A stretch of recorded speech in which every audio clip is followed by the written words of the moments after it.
There are moments that do not announce themselves. They arrive quietly, in the middle of an ordinary morning, while no one is watching. Gerald was standing at the kitchen counter at 6:15 in the morning, the way he had stood at that counter every morning for 40 years. Coffee already made, Dorothy still asleep, the farm quiet outside the window, the way Eastern Kentucky farms are quiet before the day starts asking things of you. He reached for the jar, blackberry preserves, Dorothy's.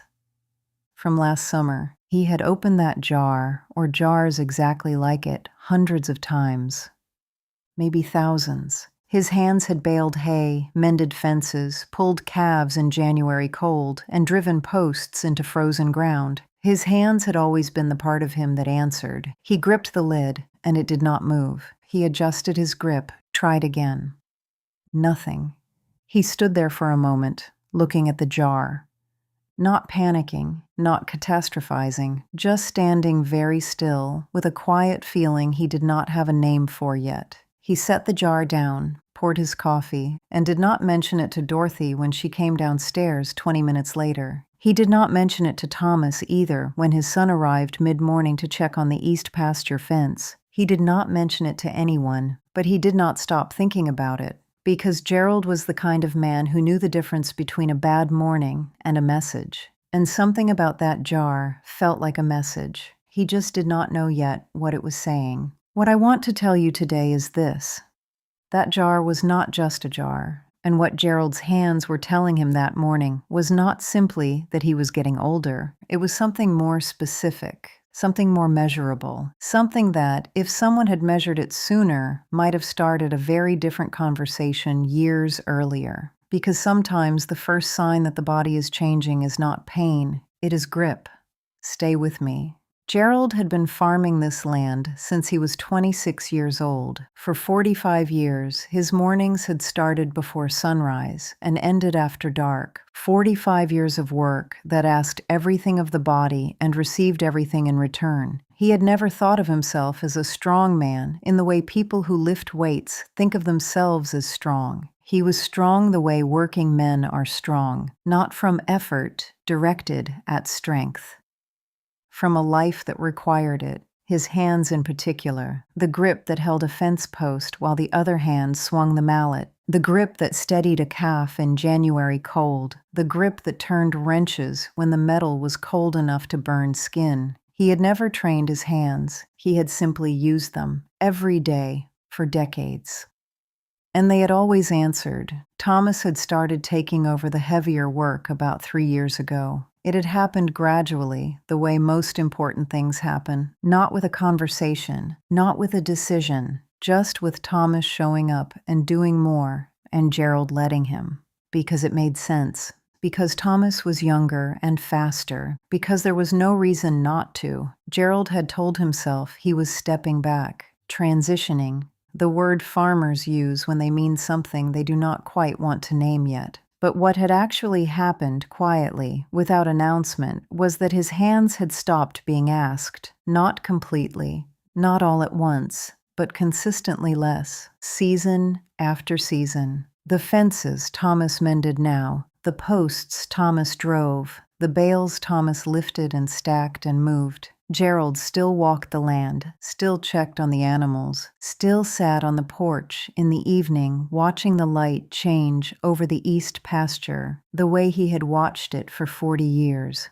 But the work that had always kept his hands strong, the daily, repetitive, demanding work that his body had organized itself around, had been quietly transferred to someone else.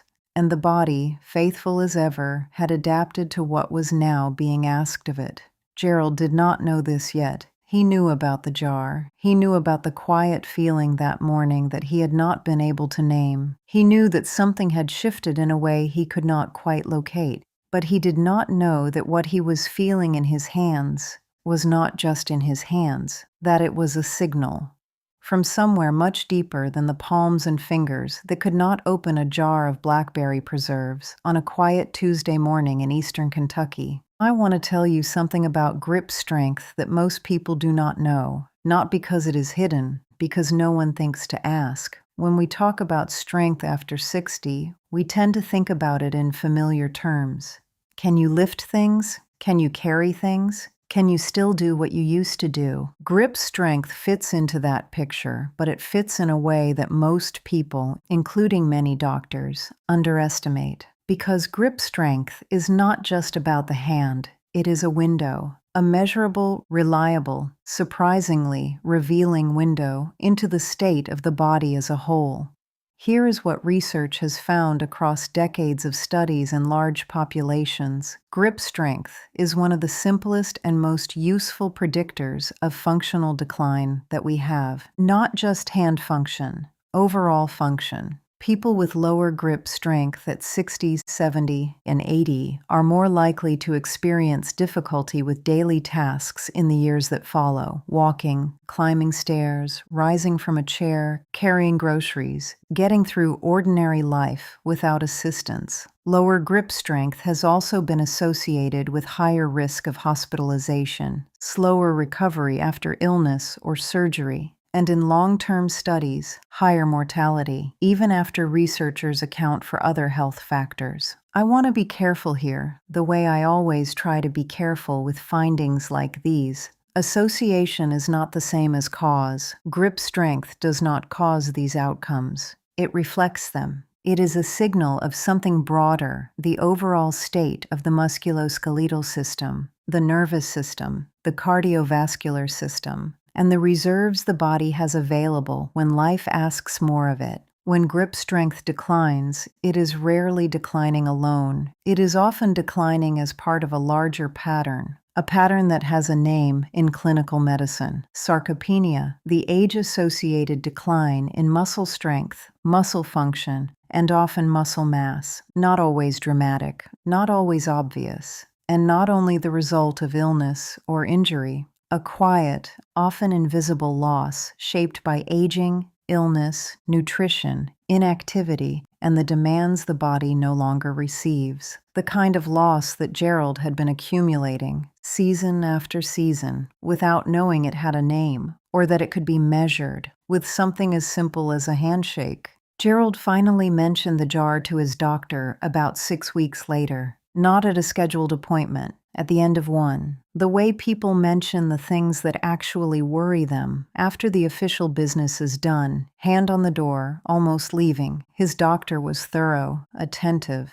someone Gerald had trusted for years. She listened, asked a few questions, checked his hands, range of motion, sensation, the obvious things, and told him it was likely part of normal age-related change, that some loss of grip was expected, that he should let her know if it got worse. Gerald drove home, fed the animals, sat on the porch that evening and watched the light change over the east pasture, and said nothing to Dorothy. What his doctor told him was not wrong. Some loss of grip strength is common with age. The biology is real: changes in muscle fiber composition, shifts in how the nervous system recruits muscle, the cumulative effect of decades on the joints and tendons of the hand. These things happen, but common is not the same as inevitable, and expected is not the same as acceptable. What Gerald's doctor did not do, what many doctors do not do, not because they are careless, but because the system rarely makes space for it, was measure. Grip strength can be measured simply and inexpensively with a tool called a dynamometer, a handheld device that takes about 30 seconds to use. The measurement it produces, in kilograms or pounds of force, can be compared with reference ranges and interpreted in context.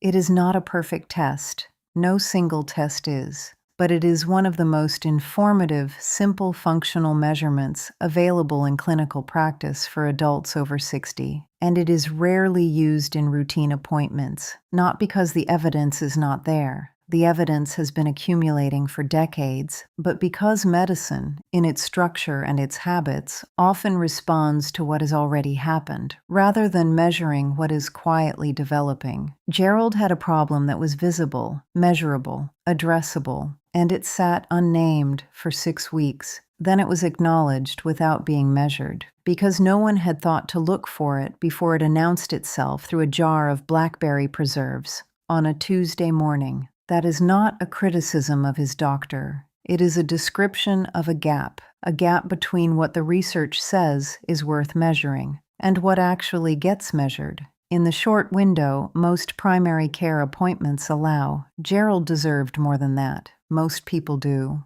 Gerald did not go back to his doctor right away. That is not what men like Gerald do. Instead, he started paying attention, not in an anxious way, in the way a farmer pays attention to something that is not quite right, quietly, methodically, the way you watch a fence line for where it might fail before it fails. He noticed that opening certain things had become harder. Jar lids, the gate latch on the south pasture, the one that always required a firm twist. The cap on his thermos in the morning, small things he had never thought about before. He also noticed something else, something harder to name, a hesitation, a fraction of a second before certain movements, where there used to be none, not pain, not weakness, he could point to.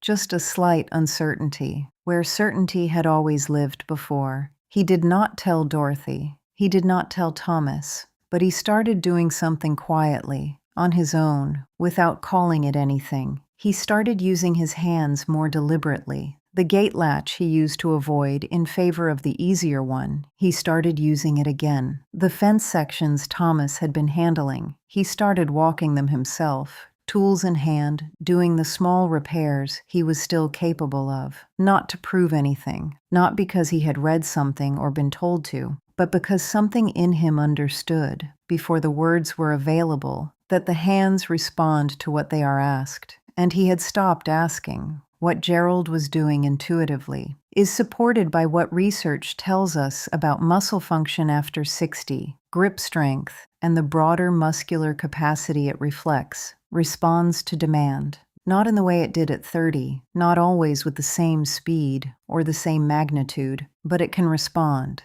Studies looking at resistance training and functional strength work in adults over 60, 70, and even 80 have generally found that progressive loading can improve muscle strength, functional capacity, and markers of independence, even when people begin from a reduced baseline.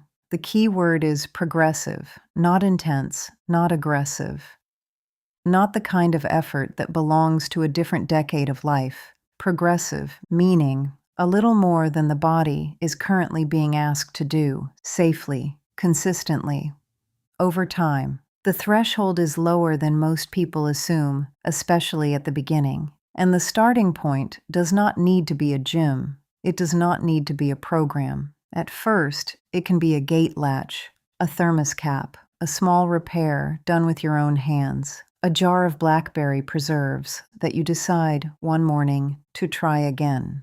Gerald did not go back to his doctor right away. That is not what men like Gerald do. Instead, he started paying attention, not in an anxious way, in the way a farmer pays attention to something that is not quite right, quietly, methodically, the way you watch a fence line for where it might fail before it fails. He noticed that opening certain things had become harder. Jar lids, the gate latch on the south pasture, the one that always required a firm twist. The cap on his thermos in the morning, small things he had never thought about before. He also noticed something else, something harder to name, a hesitation, a fraction of a second before certain movements, where there used to be none, not pain, not weakness, he could point to.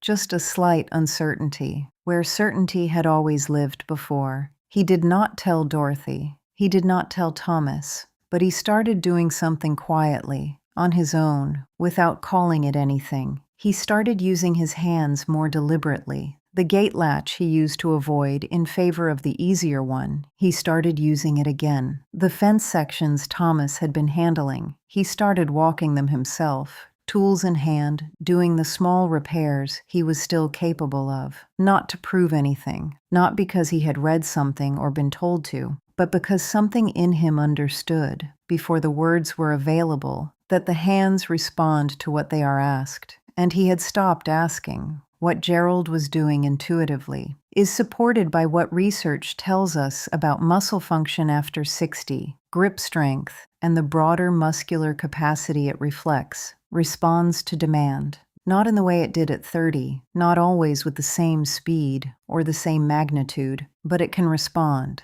Studies looking at resistance training and functional strength work in adults over 60, 70, and even 80 have generally found that progressive loading can improve muscle strength, functional capacity, and markers of independence, even when people begin from a reduced baseline. The key word is progressive, not intense, not aggressive.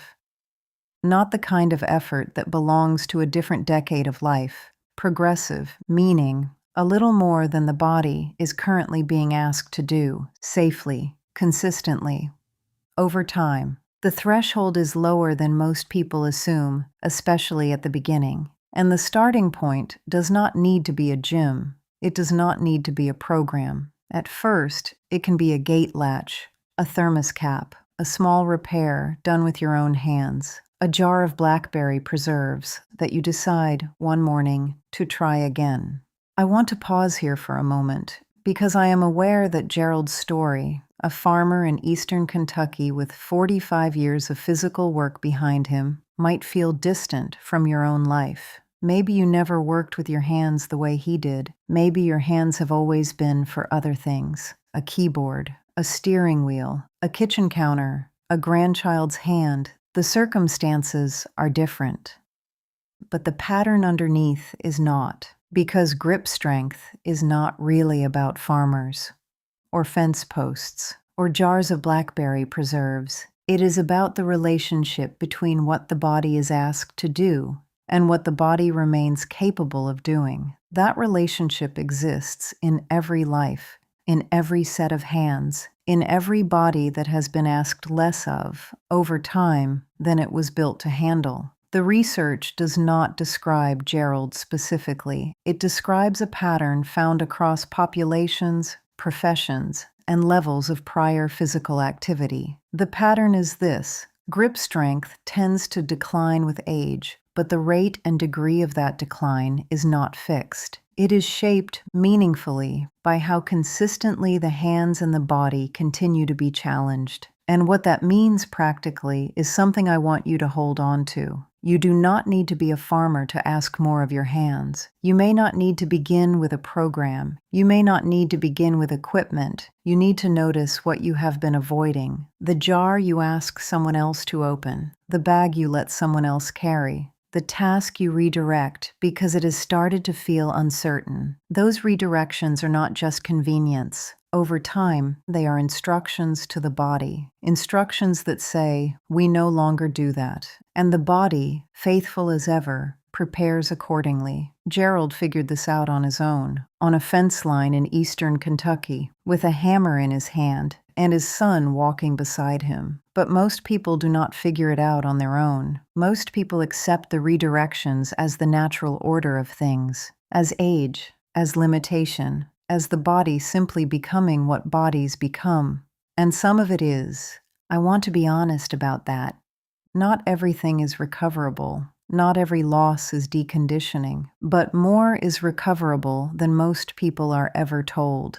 And the conversation that might change that, the conversation about what is still possible, about what the body may still respond to if asked safely and consistently, is one that happens far too rarely. This channel exists because I believe that conversation matters. If you are still here with me, I would love to keep having it with you. Subscribe if you have not. We are here every week with the same honesty, the same care, and more stories worth staying for. Gerald went back to his doctor 4 months after that first appointment. This time, he asked for the measurement. He had read about dynamometers, had looked up the reference ranges for men his age, had written the word down on a piece of paper and put it in his shirt pocket before leaving the house. His doctor measured both hands, compared the numbers to the reference range, and told him what he already suspected, that his grip strength was below the expected range for a man his age and size.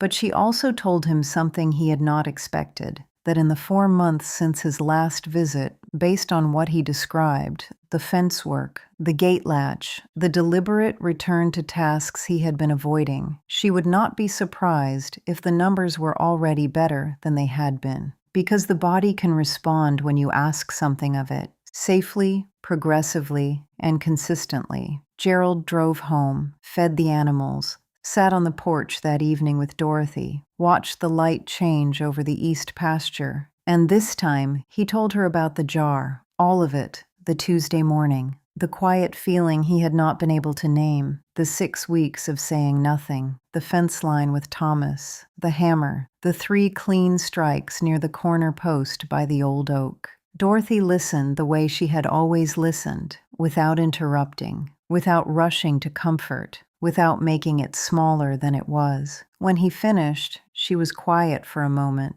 Then she said, "I knew something was going on. I just didn't want to ask before you were ready to say it."